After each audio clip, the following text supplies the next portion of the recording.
the master of space and time, commanding an elite fighting force known as the Skull Dogs of the universe. These mighty warriors had the strength of gods, but they were too powerful, too unpredictable, and alas, too stupid to be controlled.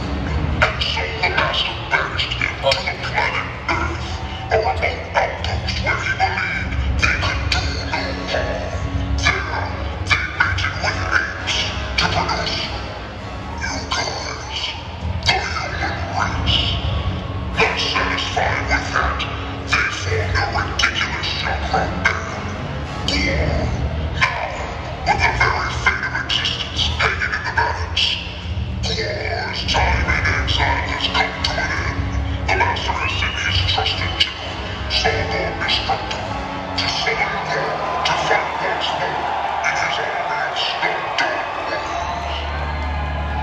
That's right, pathetic peons of Peoria.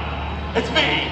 I'm here to ruin your fucking days. First of all, I know that you are harboring the scumdogs that you know as GWAR. If you divulge their place of hiding, I might let you live. So tell me, stupid humans, where is GWAR at? Where are they? Tell me, where are they? You know? What about you? Do you know? What? They're behind me? They're behind me, huh? I didn't think this through. Shit. Oh fuck. What are you doing, man? People of Earth, fuck you!